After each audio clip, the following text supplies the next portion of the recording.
Okay, you see this beauty right here? This is stop number 13. This is the J.T. Jones house at 601 Ferry Street. And here's what it says about it. The J.T. Jones house, or as it's often called, the gingerbread house, was built in 1899 by a cotton broker. The home is an excellent example of the Queen Anne style of the Victorian house architecture. The house is a pattern book plan drafted by Knoxville, Tennessee architect George Franklin Barber. Other examples of this extravagant plan are found in Tennessee, Indiana, and Maryland. Miss Blanche Jones was a highly respected member of the community. Her niece, then 83, told this favorite story about a young Blanche. There was a wealthy family that lived on Line Street who had only one child, a grown son, who was spoiled rotten. He never worked, just partied and played. He craved Mrs. Blanche's approval, so to impress her, he would mow her lawn without being asked or leave candy and flowers on her porch. One day he came up to her and asked if he became sober, would he go to heaven? She looked down at the eye and said, "No, you'll just go to hell sober." Wow. What a story, huh? Yeah, you gotta like that. I guess she was straightforward and she wasn't impressed with him. But look at this house. I mean, this thing's got a widow walk up there at the top. It's got a lot of good features on it. Got that wraparound part of the porch right there, and it scrolls on down through there. Got a nice little tree over there to the right. So, a lot of details. I really like this place. And you see, it goes on down with the wrought iron fence here, right to the corner. So it is a corner lot. And that gives you a little bit better view of that porch and the house from this angle. Okay, this little gorgeous house you're looking at is stop number 14. It's at 601 Line Street. It's called the Cartwright House. And it says this house was the residence of Matthew T. and Anna Lou Cartwright. Matthew arrived in Decatur from Limestone County in the early 1870s and started a dry goods store. Bank Street suffered multiple fires during the city's early history, and Matthew's store burned down not once but twice in the late 1800s. Man, the first fire in 1887 was started by a kitchen flue and spread more than a block. The second fire, remembered as a disastrous conflagration, was started after a hardware store on Bank Street had powder explosion, destroying 6 businesses and shaking buildings a mile away. Wow, that's a story all in itself, isn't it? All right, hope you've enjoyed this little place. I really like this porch and the fish scales up here. Okay, this house here, this is stop number 15. This is called Fort Nash, 522 Oak Street. It says this house is known by its nickname Fort Nash because of its rare art modern style. Designed in 1939 by the head of Auburn's architecture department, it was given as a wedding gift from local Coca-Cola magnate Miss Ruby Nash to her daughter. The home features limestone walls with glass block windows. The circular entry leads to a semicircular room. The house sports a full basement, which originally had a shuffleboard court and glass brick bar with a full soda fountain. So how cool is that? Also, I was talking to a local lady here who lives just a couple blocks up that way, she said, and she's been here since 1989, and she loves all these houses. And she said that up on top of there is an actual swimming pool. She said in the summertime you can see lounge chases up there, and she knows a woman who used to clean this house, and so she knows for a fact there is a pool up there. So how cool is that? Very nice thing. Let's move on to number 16. Okay, take a look at this dream here. This is stop number 16, the Mosley House at 618 Line Street. Decatur's only example of the Second Empire Revival style. The Mosley House features a mansard roof, elaborate double walnut doors, and floor-length windows. The detailing around the porch and upper roofline are particularly ornate. The house was built circa 1887 for William and Sue Housley Mosley. William was one of the largest property owners in town and served as a postmaster in Decatur. Wow, what a fantastic story, huh?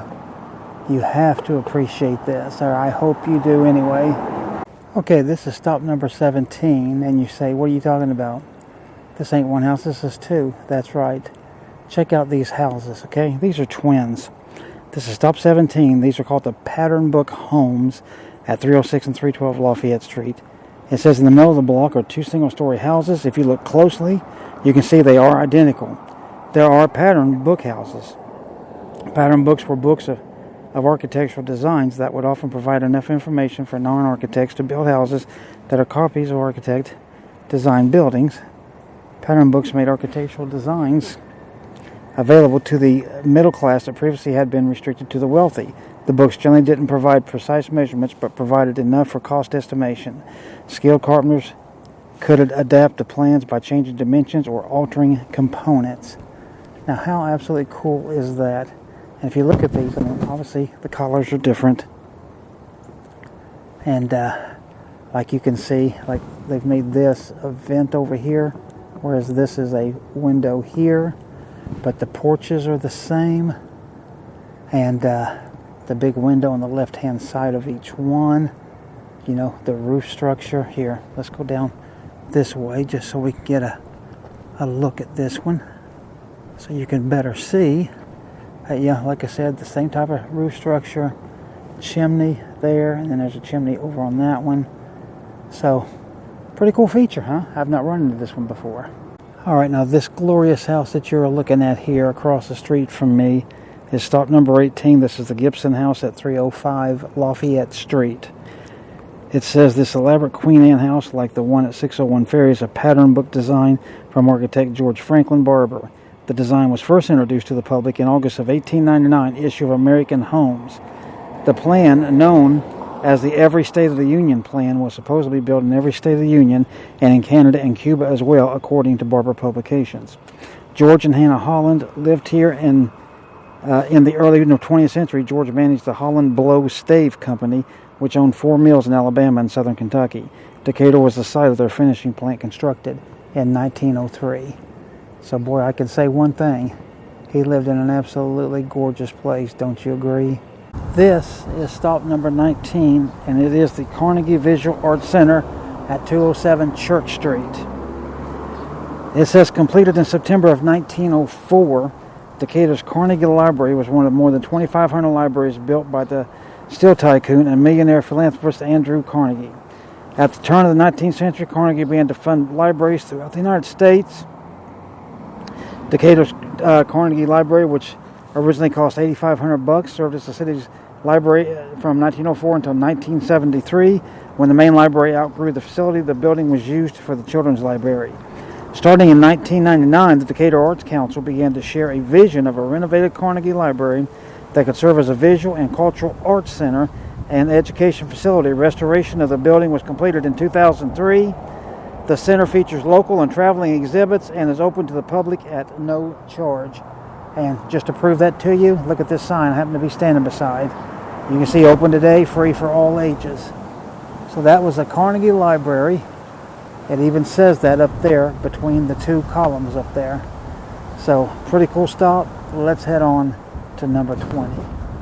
This is stop number 20. It's called Thomas Terrace at 113 Church Street. If you look in the middle above that red umbrella there, you'll see it says Thomas Terrace.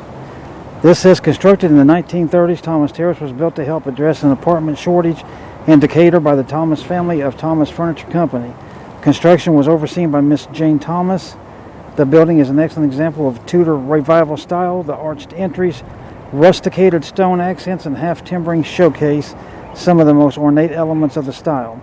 The building's highly visible location across the street from First Baptist Church and catty corner from the Carnegie Visual Arts Center makes it a neighborhood icon. And I would say that that is true, wouldn't you? Okay, so here we have stop number 21. This is the First United Methodist Church at 805 Canal Street. It says the historic portion of First United Methodist Church sanctuary was dedicated on Easter Sunday, 1899. The Methodist Episcopal Church South, as it was then known, raised a sanctuary as early as 1835 and was the earliest congregation in Decatur.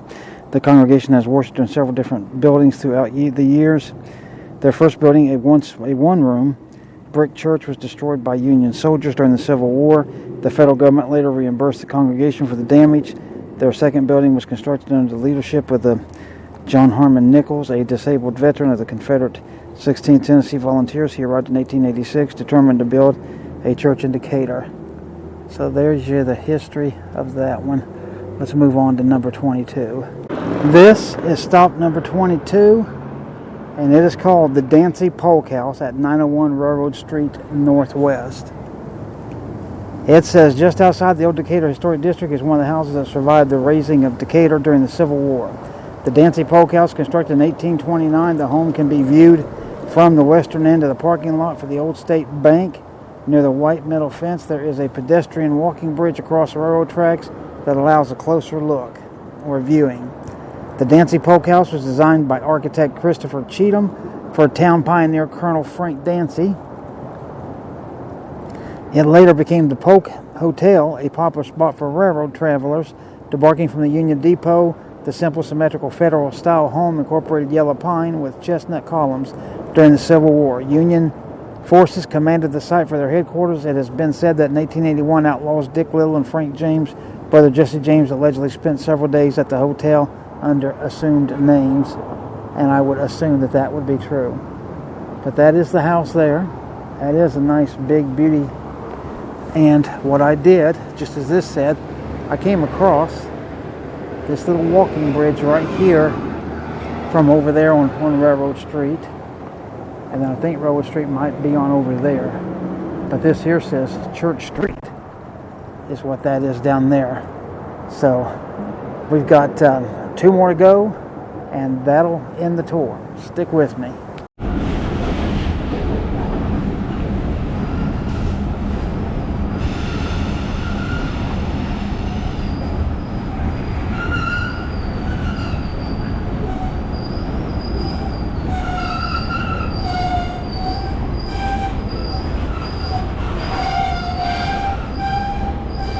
It's a short train. Looks like it's almost down to its end there. I